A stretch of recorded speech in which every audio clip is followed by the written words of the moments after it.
A necromancia, para o pessoal que tem muita dúvida a respeito, né, que fica um pouco confuso. A gente vê que tem muita mistificação referente ao tema, especialmente por causa das produções de Hollywood, dos filmes, né, jogo de RPG e tudo mais. E as pessoas têm muita dúvida sobre o que é a necromancia. Muitas pessoas tiveram contato com necromancia e não fazem ideia, porque às vezes não é abordado nesse nome, não é utilizada essa nomenclatura para aquelas práticas que eles tiveram correspondência e que são necromancia. Tá? Então, vamos abordar um pouquinho do conceito e, após o conceito da necromancia, a gente vai falar sobre a questão da incorporação e tirar algumas dúvidas que vocês já tenham ouvido a respeito, alguns conceitos que vocês talvez já tenham ouvido e não tenham certeza, para a gente poder ver o que vai dar essa live aqui e quais são as concepções que vocês têm em mente a respeito do assunto. Hoje eu estou na água, gente. Então, vamos lá. A necromancia, né, como já... Para quem já viu o vídeo, vai ficar a live sobre necromancia no canal do André, vai ficar um pouquinho repetitivo o começo, mas daí a gente vai dando andamento. Para quem não sabe, a necromancia, o nome necromancia, a etimologia da palavra, ela vem de necros, né, uma palavra vem do grego, necros significa cadáver, morto, né, pessoa morta, cadáver, e a palavra mancia, ela vem do grego, que significa adivinhação. Na época antiga, lá na Grécia e tudo mais, o termo mais comumente utilizado não era necromancia. Se utilizava o termo goetia, que não tem nada a ver com a Goétia de Salomão, é bem diferente a questão, mas sim, se trata de evocação. Talvez por isso a Goétia de Salomão foi chamada desse modo, posteriormente, né? E a gente tinha ali práticas que não eram totalmente aprovadas pelo povo ali na Grécia Antiga, mesmo a Grécia sendo politeísta, sendo basicamente pagã naquela época, não significa que eles aceitavam vários temas e práticas que hoje em dia, para a gente, dentro do paganismo ou do meio místico, é comum. É comum, ou então a gente releva, ou a gente não vê problema a respeito disso, como, por exemplo, a necromancia, né? Você mexer com divindades do submundo, você se utilizar de maldições ou algum outro tipo de magia. Para aquela época era até sujeito a penalidade de morte. Né? Pessoas que fossem pegas praticando algumas dessas práticas, já seria executado ali. Né? E aí se quebra o mito que muita gente tem, mas a gente fala disso mais um pouquinho sobre isso em outro vídeo, sobre a questão de que na Grécia Antiga era politeísta, era pagã, então as bruxas viviam livremente, né? Muito do contrário. A prática de bruxaria, a prática de necromancia, ela era um pouquinho assim mal vista, de certo modo, apesar de ser bem recorrente naquela época, muito mais, pelo menos o modo como era praticado lá, era muito mais recorrente do que hoje em dia. A prática da necromancia ou da goetia na época antiga na Grécia, hoje em dia ela seria vista como algo bem horrendo, de certo modo, né? Porque também envolvia sacrifícios de animais e tudo mais.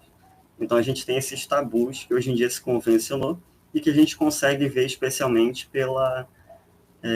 quando é tratado o assunto a respeito das religiões de matriz afro, né? De candomblé ou mesmo de quimbanda, que faz esse tipo de sacrifício animal. Né?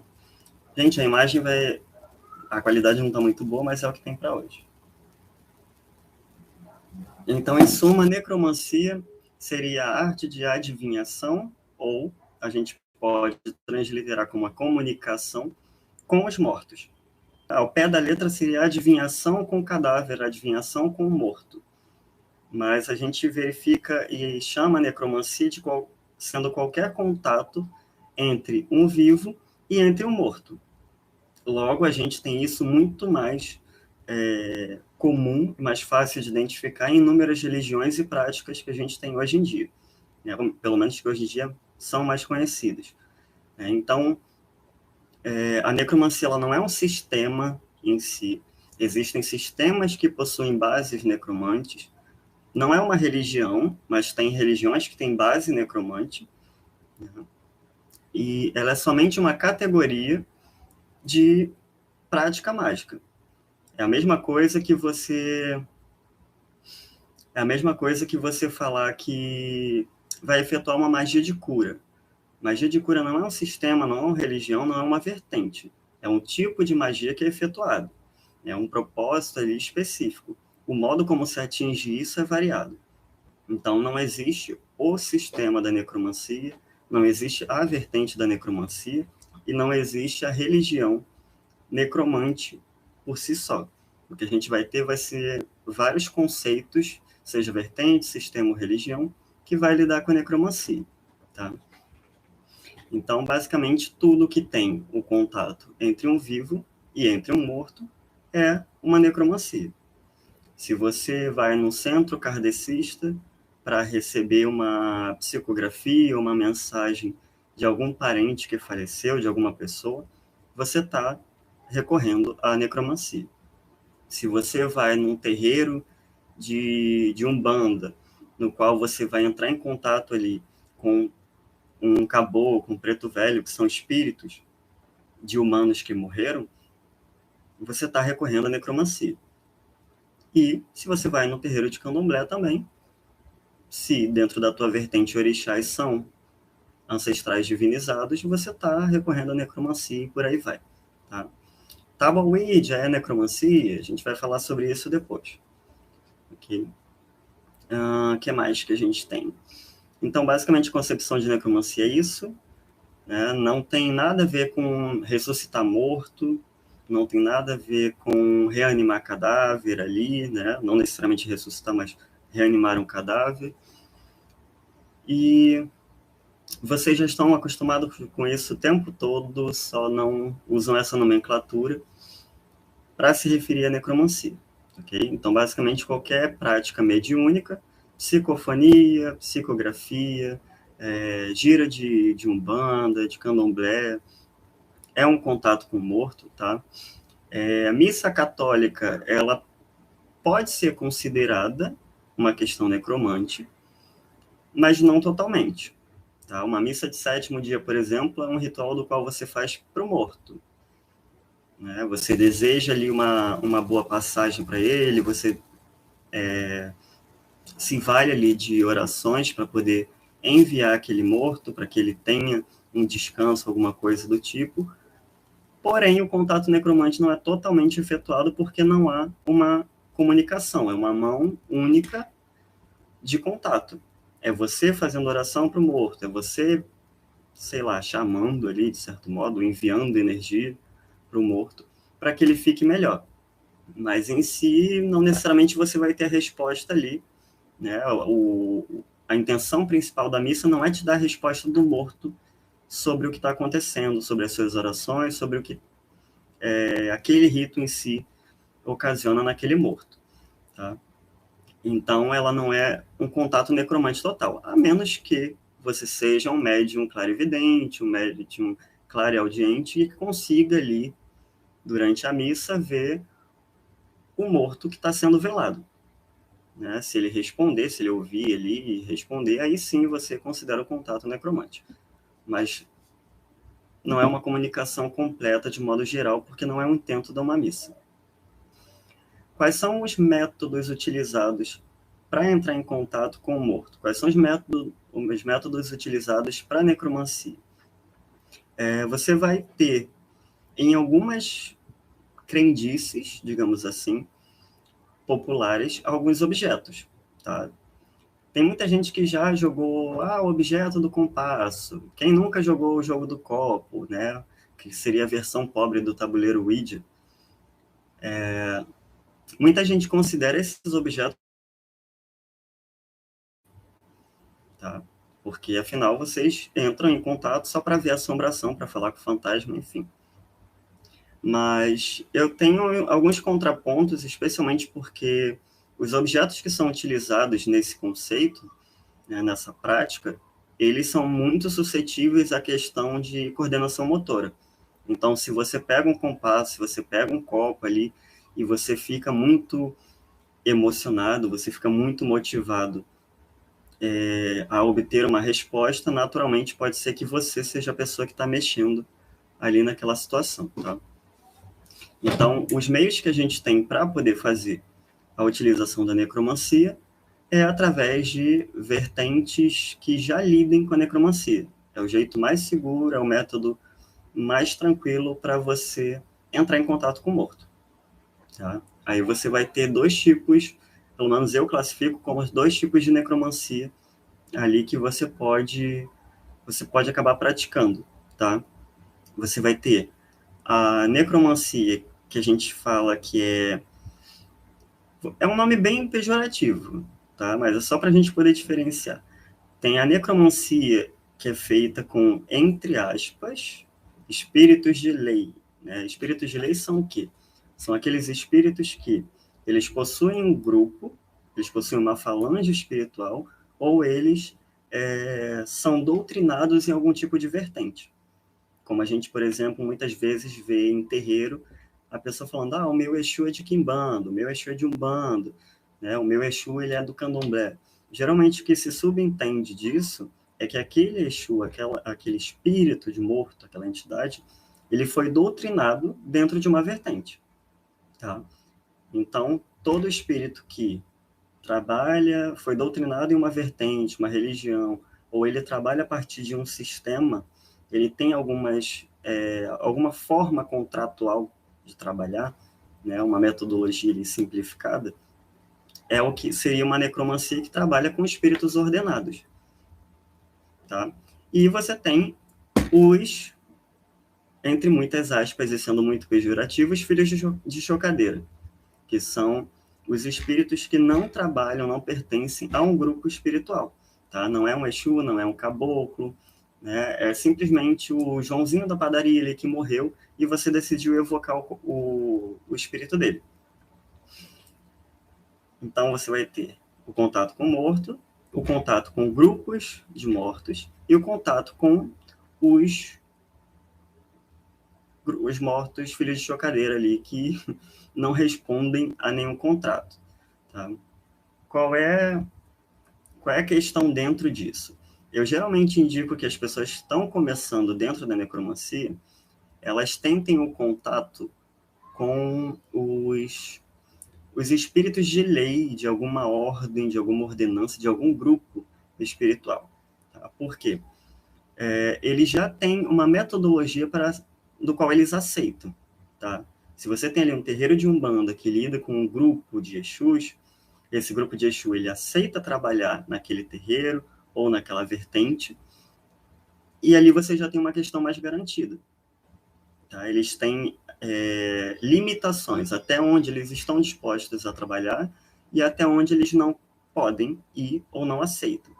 Por exemplo, se você pegar entidades do que é comumente chamado de Umbanda branca, né, que seria a Umbanda que é mais voltada para o catolicismo e para o kardecismo, geralmente ali você trabalha com entidades que, mesmo que a nível popular sejam tidas como entidades que tanto fazem o bem quanto o mal, coisa que para a gente não tem muito nexo, porque bem e mal é relativo, mas isso a gente deixa para uma outra hora.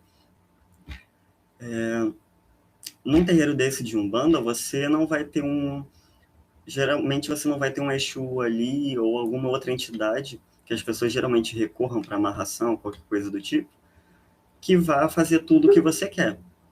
Tá? Eles não trabalham só pelo trabalho, eles possuem uma conduta para trabalhar. Então, é, entre aspas, mais fácil você trabalhar com esse tipo de espírito porque você já tem um contrato. Tá? Você já tem um contrato prévio do qual você sabe até onde você pode pedir, até onde você pode mexer, até o que você vai fazer ali naquele meio. E até onde o espírito vai responder ou não. Quando você pega para trabalhar com um espírito aleatório, qualquer pessoa que morreu, Mariazinha dali, não sei das quantas que morreu ali na rua de trás, você não tem até onde saber qual o nível de contato que você vai ter ali, né? Qual o nível de respeito, ou qual o nível de trabalho e eficácia que se tem junto àquele espírito. Porque a gente tem que levar em consideração que são espíritos de humanos, né? Humanos são... tem tanta gente por aí que é boa, que é maneira, que promete, cumpre, quanto vai ter gente que é o contrário.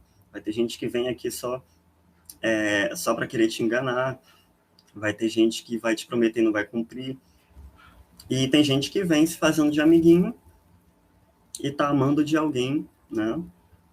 Foi mandado por alguém que não quer o teu bem-estar. Então, aí você se lasca.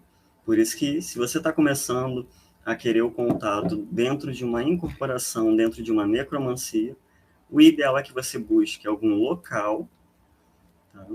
Seja um coven que trabalha com necromancia, um terreiro, de umbanda, de candomblé, quimbanda, ou um centro kardecista, né? A menos que você tenha outras opções ali de religiões ou vertentes que lidem com a necromancia para poder te dar essa assistência. Tem muita gente que eu já ouvi falar assim, eu não quero fazer parte de um grupo, tá? Não me dou bem com o grupo, ou então não quero seguir aquela religião ali, eu não quero me tornar religioso. Não tem problema nenhum, tá? Nada impede vocês de acharem um grupo que aceite trabalhar dentro dos teus moldes, ok? Porque o que você está fazendo ali, basicamente, é tentar desenvolver a tua prática mediúnica. Tá? Você ter assistência dentro da prática mediúnica. E ali você vai ter pessoas que já têm esse contato. Por exemplo, você quer entrar em contato com o espírito de um Exu, ou de uma bruxa ancestral, ou então vocês querem entrar em contato com algum outro tipo de espírito, sei lá, nórdico, japonês, tanto faz. Tá? E você já tem um sacerdote, você já tem um templo que já é preparado para isso, fica mais fácil vocês terem um contato. Mais uma vez, não quer seguir a religião ali, não quer seguir uma doutrina, mas você quer aprender, faz igual eu fiz, cara. Faz igual eu fiz. Eu entrei no terreiro de Umbanda, já estava na bruxaria fazia uns anos, mas eu queria desenvolver minha prática mediúnica, tá? De modo mais seguro. Até aquele momento, a minha prática de bruxaria não me dava assistência para eu poder fazer de modo seguro o contato mediúnico, tá? A incorporação, no caso. A gente já vai falar um pouquinho sobre ela. Então, o que eu fiz? Entrei no terreiro de Umbanda, fui procurando um terreiro que fosse mais tranquilo para mim, que eu gostasse ali das regras, do local, enfim, da receptividade dos membros. Conversei com a mãe de santo, que se tornou minha mãe de santo, e deixei bem explícito para ela que a minha intenção não era me tornar um bandista, que eu sou bruxo, então minha conduta é bem diferente daquele tipo de umbanda que era praticado ali, né? Que o meu intento era somente me utilizar ali do local, do contato que eles já tinham, para poder desenvolver minha prática mediúnica e que, no momento que ela fosse firmada, no momento que eu tivesse ok com aquela prática, eu traria ela para a bruxaria e em algum momento eu deixaria de ir no terreiro. Nada impede vocês de fazerem isso, tá? É como se vocês estivessem fazendo um intercâmbio. Muita gente vai relutar, mas é o que às vezes a gente tem como fazer. Quer fazer de modo seguro? O melhor jeito é esse. Entra em um templo, recorre a pessoas que já estão ali, sacerdotes, sacerdotisas, que já estejam trilhando aquele caminho para poder te dar uma segurança ali na tua prática, tá? Eu vou explicar nessa segunda parte a respeito da incorporação e vocês vão entender um pouquinho melhor por que estou dando esses conselhos de entrar em algum local, de buscar pessoas mais experientes para poder trabalhar, auxiliar vocês no desenvolvimento da prática necromante. Tá? Então, assim, desenvolvam a mediunidade de vocês. Que tipo de mediunidade? Tanto faz. Tá? Se você fizer desenvolver psicografia, você está entrando em contato com o morto, você está repassando a mensagem do morto através da escrita. Se você vai trabalhar psicofonia, também. Se você vai trabalhar a tua clareaudiência, também é necromancia. Tá? É uma habilidade necromante. Se você vai trabalhar a incorporação, também é uma habilidade necromante. Tá? Dentre essas, o que geralmente a gente tem como... Não é que ela é mais foda, que ela é melhor. tá? Mas a que a gente tem um pouquinho mais de preocupação é o desenvolvimento da incorporação, né? Que é essa mediunidade aí. Ela é um pouquinho complicada se você não tiver uma assistência, se você não tiver uma segurança para poder treinar. Primeiro, porque você pode estar se enganando. Segundo, que você pode estar sendo enganado. E vocês vão entender agora o porquê